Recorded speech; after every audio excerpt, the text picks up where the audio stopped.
Welcome to Parshas Hashavua. This week's Parsha is Parshas Eikev. Parshas Eikev is an action-packed Parsha, as the Parshas tend to be, especially in Book of Dvarim, with so many different things, beginning with the famous word Eikev, the famous pasuk Eikev, and what that means. I'll mention in a minute, and also the second Parsha of Shema, and many other mitzvahs and famous psukim all appear in this week's Parsha. So, I'm going to share a couple of ideas, but just to begin with the famous idea of Eikev, it says, "V'hoyo Eikev tishmu'un." It will come to pass if you will listen to Hashem. Then the Torah enumerates all the rewards. Now, the word Eikev could be because you listen, which is sometimes what it means in the Chumash. For example, by the Akedah, when Hashem said He'll reward Avraham Avinu for the Akedah, it says Eikev Asher Shama Avram B'Koili, because Avram Avinu listened to me. So that's like another kind of application of the word Eikev. But over here we see Mepharshim a different idea, and that is the word Eikev means the heel, the heel. Now the heel can mean two things, it can mean many things actually, but these are two ideas. One is what Rashi brings down, that Eikev is a reference to the heel, referring to mitzvahs which people normally tread upon with their heel. Adam dosh ba'akevov. Now we know that the word v'hoya in the Torah always means simcha, it means joy, and we know that also the reward that the Torah is telling us, so it all comes to this, that the Mepharshim explain, that Hashem is telling us that v'hoya, when will there be proper joy? When will be the ultimate reward? When we keep the mitzvahs, but even the mitzvahs she'odom dosh ba'akevav, even the mitzvahs that people tread upon with their heel. We all can think of examples. You know, we keep mitzvahs, we do Shabbos, we do tefillin, mezuzah, Shabbos candles, but then there's all those little things that we just tend to overlook. We tend to think maybe they're not that important, or everyone doesn't do it, or just the culture is not to be so careful about it. Those are the things that are most important. Those are the things we really have to pay attention to, because those are the things that show how dedicated we are to Torah and mitzvahs. Those are the things that show our real commitment to Torah and mitzvahs properly. So that's one idea. The Eikev Tishmon, that you listen to Hashem, even those mitzvahs, that brings the ultimate reward and the ultimate joy. Another idea of Eikev is that Eikev means the heel, referring to the end of time before Mashiach. Ikvasid Mashiach, the time that we are in now. And Hashem is telling us that it'll come a time before Mashiach comes, that it's Ikvasid Mashiach, it's a time at the end of Golus, where it's difficult. Spiritually, it's very difficult. We don't have such a deep consciousness of Hashem. We don't have such deep levels of love of Hashem and knowledge of Hashem that they had in previous generations. We're spiritually quite a low generation in terms of our level. And Hashem says, and there's so many temptations and there's so many distortions in the world, so many things threatening our spiritual connection. And yes, Hashem says to serve Hashem today, to go to shul today, to put on tefillin today, keep Shabbos today, to learn Torah today, with all the temptations, with all the spiritual and sometimes physical threats that we face, is precious in the eyes of Hashem. V'hoyo Eikev Tishvun, if you'll keep the mitzvahs in the time of Ikvasid Mashiach, in the times of the heels of Mashiach, then Hashem will keep His covenant. Hashem will reward us, give us the ultimate reward. That is the real ultimate connection to Hashem. Okay. Now, in this parsha, we also have the mitzvah of benching, as it says, "V'achalta v'savata v'irachta." You'll eat, you'll be satisfied, you'll bless Hashem. We know this is one of the brachas that are actually biblical, according to all opinions. It's a biblical command to bench.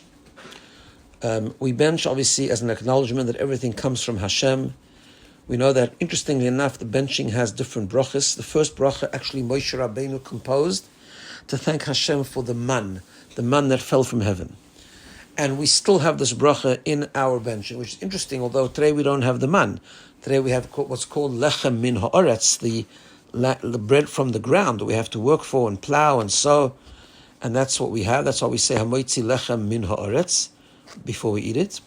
Whereas man was called lechem min hashamayim. So it's interesting that we still keep the bracha on the man, even though the bread we eat is not lechem min hashamayim, it's lechem min ha'aretz.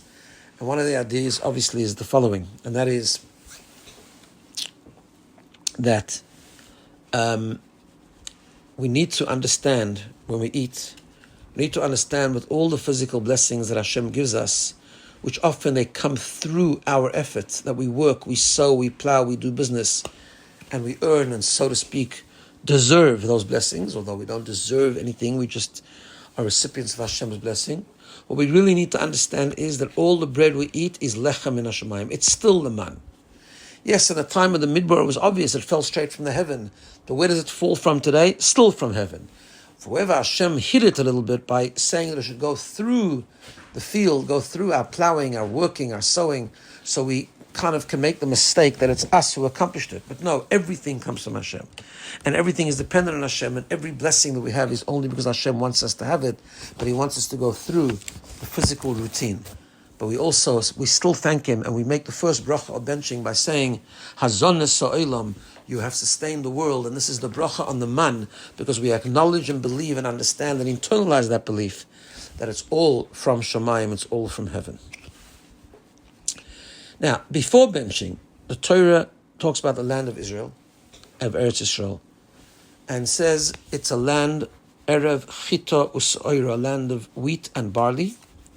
And then it goes through the 5 fruit, the grapes, the pomegranates, the figs, the olives, and so on. Dates. I'm not saying the correct order, but those are the 5 fruits. And that's, we know, is called the Shiva Saminim, the 7 things for which the Eretz Yisrael is praised. So I want to share with you a very quick thought, but then a very interesting interpretation of a Gemora that the Lubavitcher Rebbe once spoke about, a very fascinating interpretation. So first of all, we have this distinction between the wheat and the barley and the fruit. So it's really 7 kinds, but it's 2 and 5. And the Mefarshim explain that the wheat and barley represents the staple of the human being, of how we should start. What's the basics that we have to do? Right? In that itself, we'll see in a second that the barley refers to the neshama. The wheat refers to the neshama and the barley to the body. We'll get to that in a moment. And then we have the five fruit. So the Mefarshim explain the following. What Hashem is telling us is that there are certain things that we have to do. We have to daven, we have to learn, we have to keep mitzvahs. We have to do things that's staple. That's wheat and barley. But sometimes we can do those things, but without enjoyment, without energy, without passion, without enthusiasm. So that's the idea of the fruit. Fruit is bringing a dimension of simcha. Just like fruit, we enjoy, it's sweet, it's geschmack. So the fruit is bringing a level, a dimension of joy into the avodas Hashem. Okay, that's the lesson from the fruits. Let's return now to the wheat and the barley. What is the staple? How should we serve Hashem? So there is a concept, and I'm going to read to you a Gemora. And the Gemora is a fascinating Gemora. It's a Gemora in Psochim, Daf Gimel Amud Beis, where really the Gemara over there, I'll give you the context. The context of the Gemara is that we should always use positive language, clean language. And even sometimes we find that people say things in a roundabout way in order to say it in a more positive way rather than saying it in a negative way.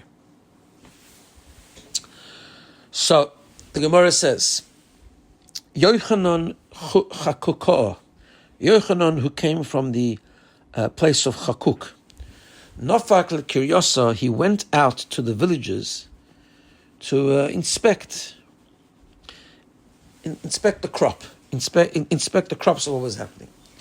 Ki also, when he came back, Amruleh, they said to him, they asked a question, Chitin na'asu yofos, did the wheat crop develop nicely? So he answered, Amar Lahem, he said to them, So'oirim na'asu yofos, the barley developed nicely. Now the simple pshat of the Gemara is that the wheat did not develop nicely. It was a kind of a disaster. So he didn't want to say that in a negative way. So he just said it in a more roundabout way. He said the barley developed nicely. But they had a funny reaction. The Gemara says that reaction, Amruleh, they said to him, the barley, Tsei uvaser lasusim ulachamorim. Go and tell the good news to the donkeys and the horses. And they bring a pasuk that they eat barley. So the Gemara says, they kind of jumped on him. The Gemara says, what was he supposed to say? He was trying to avoid saying something very negative.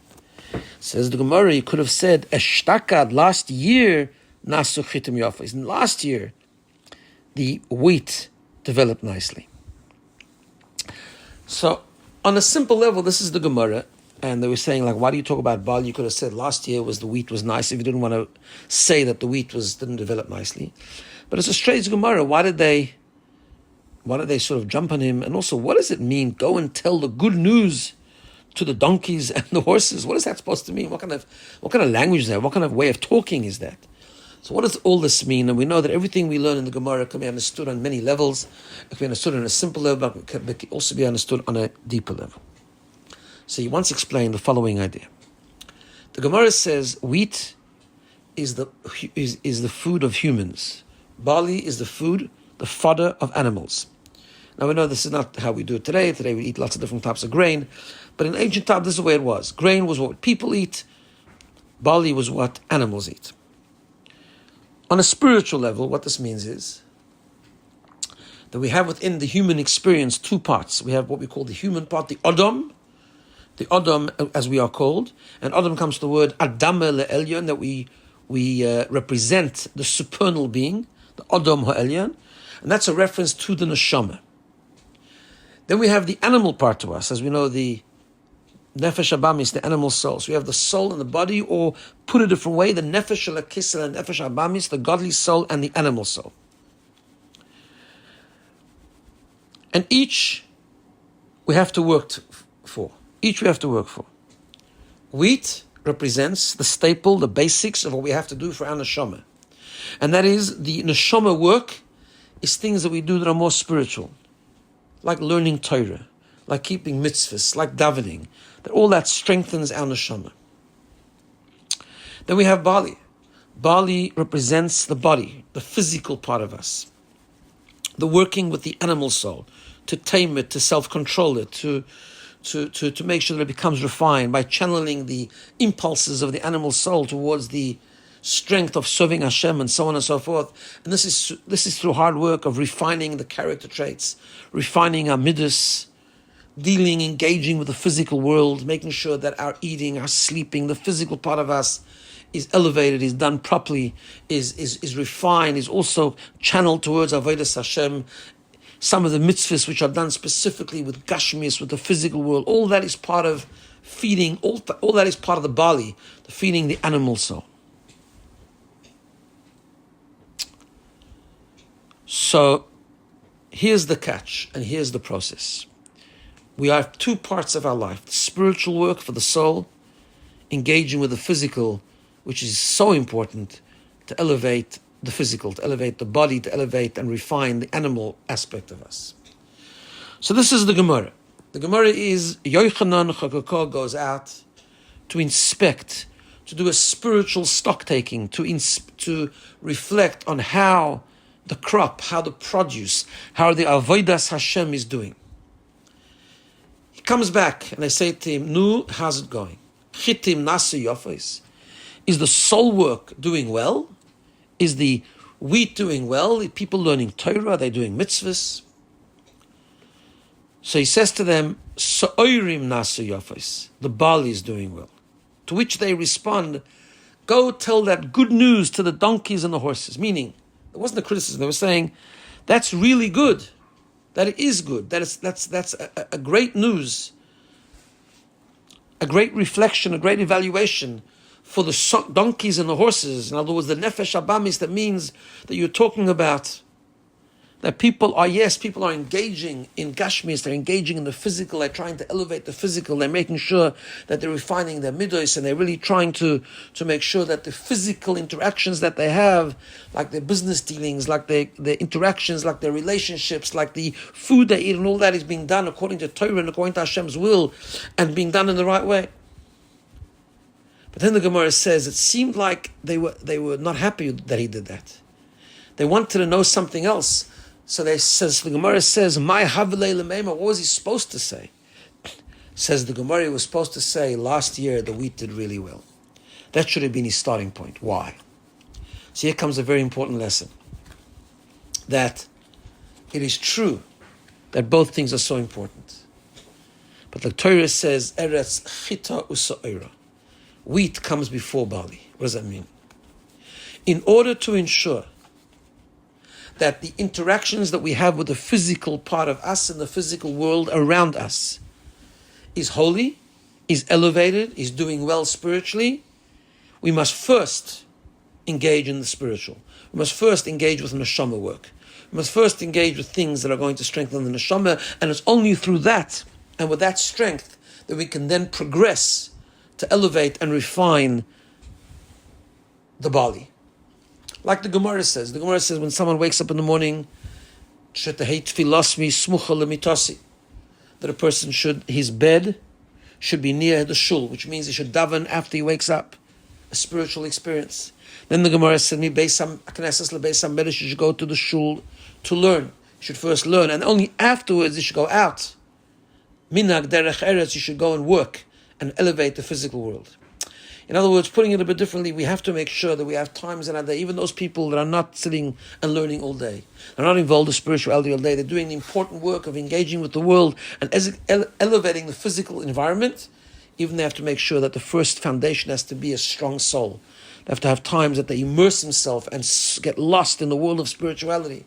It's a shir, or get lost in a davening, or saying tilim, or doing something very spiritual.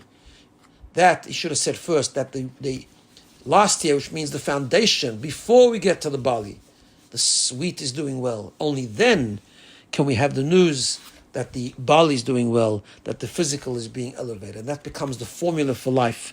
Chita usa'oira, we have to do both things. That which is soul work in the spiritual, and that which is bali work to elevate the physical. But the order must be always start off, create the foundation of spirituality, and progress from there into elevating the physical part of who we are. Have a wonderful day and a wonderful Shabbat.